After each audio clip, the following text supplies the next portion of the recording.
ආයිබෝවන් ළමයි සියලු දෙනාටම බණ්ඩාර ඉංජිනේරියෙන් කිරිඳිවැල. ඔයාලා තවත් නොහිතන පැත්තක් තමයි රෝල් හයි කරනකොට ඔයාලා මේ ඔසර් ගේනවා කඩෙන්. හරි. මේ ඔසර ටික ගේනවා කඩෙන්. ගෙනල්ලා මම ඔයාලට පෙන්නන්නම් මේ රෝල හින්දා මේ ඔසර් එකේ හින්දා කොහොමද රේසර් දෙක යන්නේ කියලා. ඔයාලට පේනවනේ මේ රේසරේ මම සම්පූර්ණ සීට් එකෙන්ම ගහලා තියෙනවා. ගවුවාම මෙතන ඉඳලා තියෙනවනේ මේකේ උස. හරිද?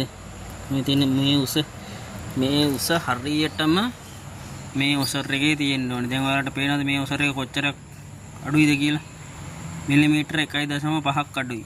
දැන් ඔයාලා මේ ඔසර් දෙක බැද්දට දාලා එනේ දාලා හිර කරද්දි සම්පූර්ණම රේසර් දෙක ඇතුළට හක් වෙලා තමයි හිර වෙන්නේ.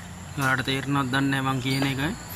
රේසර් දෙකේ බෝල ටිකෙන් ඇතුළට උඩරිම හක් වෙලා තමයි හිර වෙන්නේ. එතකොට රේසර් දෙක ඉක්මනටම යන්න බලනවා. ඒක තීරිය නෙමෙයි. මේ රෝලේ තියෙන උස තියෙනවනේ. ඒ උස තමයි සම්පූර්ණම මේකෙත් තියෙන්න ඕනේ.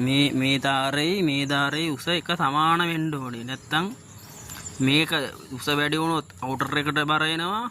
මේක උස අඩු වුණොත් ඉනර් එකට බර එනවා. ඒ හින්දායි මං කියන්නේ මේවා හරියටම තීරියට තියෙන්න ඕනේ.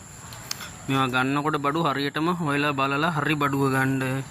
නැත්නම් ඉතින් ඔයලා අමාරුවේ කන්නයක් ගානේ රෝල් හදන්න එනවා අපරාධ සල්ලි.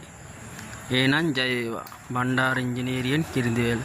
මේවා උමනායෝ ඉන්නවනම් අපිට කතා කරන්න හරිම උසට අපි කපලා දෙනවා. එහෙනම් ජය වේවා.